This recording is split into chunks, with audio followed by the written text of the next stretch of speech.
নমস্কার বন্ধুরা, আশা করি তোমরা ভালো আছো। আমি অরুণিমা, আর আজকে আরও একটি নতুন ব্লগে তোমাদের স্বাগত জানাই। গত পর্বেই তোমরা দেখেছো যে আমরা নবদ্বীপ এসেছি, আর আজ যাচ্ছি নবদ্বীপ থেকে মায়াপুর ঘুরতে। নবদ্বীপ থেকে গঙ্গা পার করে মায়াপুর যাওয়া যায়, আর এই গঙ্গা পার হতে নৌকা ও লঞ্চ আছে। নৌকার ভাড়া জনপ্রতি 5 টাকা, আর লঞ্চের ভাড়া ছিল জনপ্রতি 10 টাকা। আর ওই দূরে যে পাড়টা দেখতে পাচ্ছ, ওটাই মায়াপুর। মায়াপুরের লঞ্চ ঘাট, আর আমরা কিন্তু দেখতে দেখতে মায়াপুরের লঞ্চ ঘাটে চলেও এসেছি। এবার একটু মায়াপুর সম্বন্ধে জেনে নিই। মায়াপুর শহরটি জলঙ্গি নদীর তীরে অবস্থিত। মূলত স্কন দ্বারাই নবনির্মিত এই নগরী। স্কনের যে চন্দ্রোদয় মন্দির আছে, সেটাই কিন্তু এই মায়াপুরের মূল আকর্ষণ। আন্তর্জাতিক কৃষ্ণ ভাবনামৃত সংঘ স্কনের সদর দপ্তর হলো এই মায়াপুরের চন্দ্রোদয় মন্দির। তবে আজকে কিন্তু আমরা এই চন্দ্রোদয় মন্দির দেখার আগে বাকি মহারাজদের মন্দির দেখে নেব।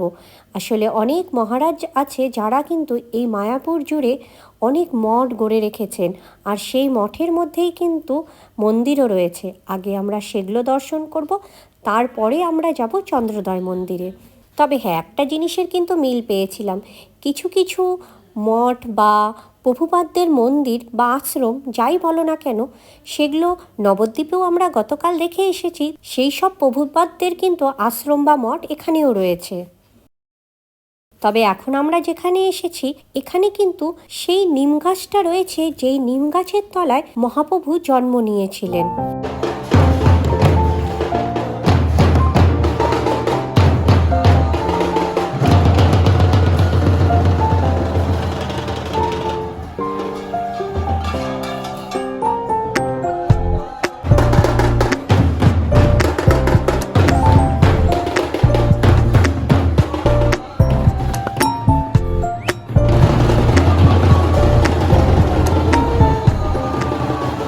আর এই হচ্ছে সেই নিম গাছ, যার নিচেই কিন্তু মহাপ্রভু জন্ম নিয়েছিলেন।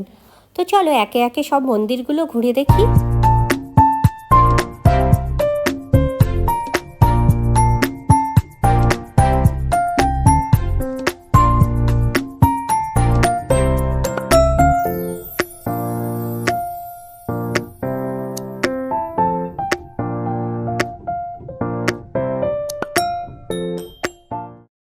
আর এখন আমরা চলে এসেছি মায়াপুরের শ্রী চৈতন্য মঠে।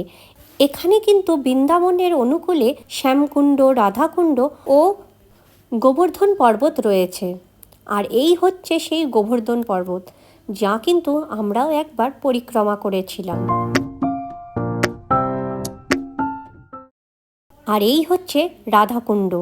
এটা হচ্ছে সেই চাঁদকাজির সমাধি, যার উল্লেখ চৈতন্য মহাপ্রভুর জীবনী গ্রন্থে পাওয়া যায়।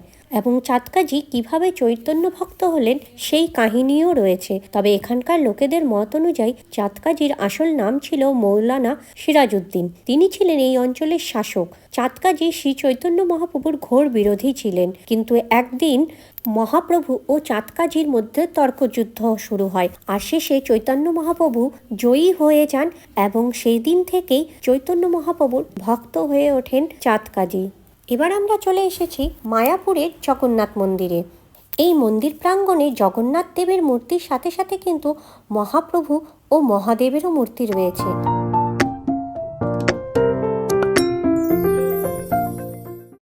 আর এই হচ্ছে জগন্নাথ দেবের মূল মন্দির।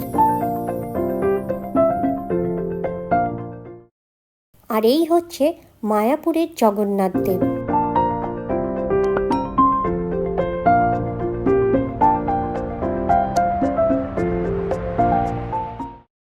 এটি হচ্ছে বল্লাল ঢিপি, যা মায়াপুরের অন্যতম প্রত্নস্থল।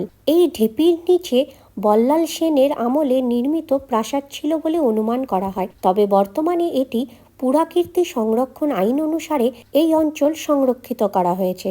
বল্লাল ঢিপি প্রায় 400 ফুট প্রশস্ত ও উচ্চতায় 25 থেকে 30 ফুট। ঢিপিটি সবুজ ঘাসে মোড়া, আর চারিদিকে কাঁটাতার দিয়ে ঘেরা রয়েছে। সেন বংশের রাজা বল্লাল সেনের নাম অনুসারেই কিন্তু এই ঢিপিটির নাম হয়েছে বল্লাল ঢিপি। এই বৃহদাকার ঢিপিটি 1970-এর শেষ দিকে ভারতীয় পুরাতত্ত্ব দুটি ভাগে খনন কার্য সম্পন্ন করেছিল। প্রথমটি 1982 থেকে 83 সাল এবং দ্বিতীয়টি 1988 সাল থেকে 1989 সাল পর্যন্ত। আর এই দূরে যে মন্দিরটা দেখতে পাচ্ছ সেটাই কিন্তু বৈদিক প্ল্যানেটোরিয়াম মন্দির, অর্থাৎ নতুন ইস্কন মন্দির, তবে এটা এখনও পুরোপুরিভাবে নির্মিত হয়নি।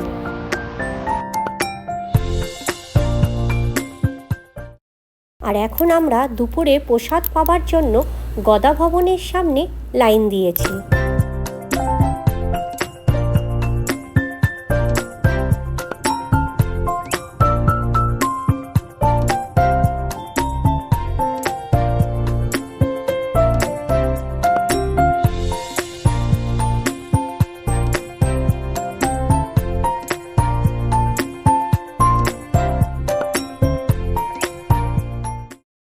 গদা ভবনের এই জায়গায় বসেই কিন্তু আমরা প্রসাদ পাবো। আর আজকে প্রসাদে ছিল অন্ন, ডাল, রাজমার তরকারি, এঁচোড়ের তরকারি, পাঁপড় ভাজা ও মিষ্টান্ন।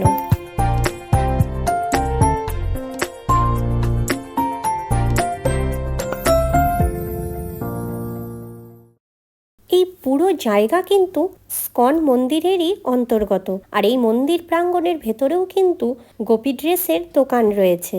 মন্দিরের ভেতরে কিন্তু ক্যামেরা অ্যালাউ ছিল না বা মোবাইলও অ্যালাউ ছিল না, তাই ভেতরের কোনো ছবিই তুলতে পারিনি। এটা হচ্ছে মন্দির প্রাঙ্গণের সন্ধ্যাকালীন দৃশ্য।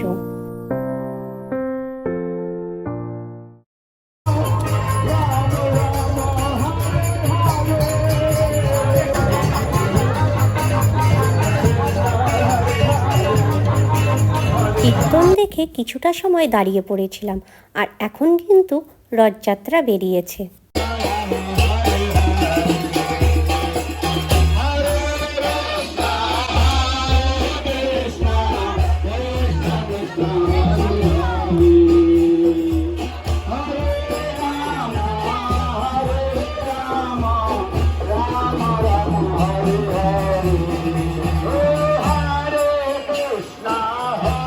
আর এটিই হচ্ছে শ্রীলাল প্রভুপাদের পুষ্প সমাধি, যা কিন্তু রাতের অন্ধকারেও খুবই সুন্দর লাগছে।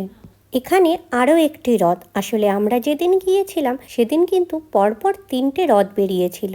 তবে হ্যাঁ, এগুলো কিন্তু জগন্নাথ দেবের রথ নয়। এই রথে করে মহাপ্রভু, রাধাকৃষ্ণ ও শ্রীলাল প্রভুপাদকে পুরো মন্দির চত্বরের পরিক্রমা করানো হয়।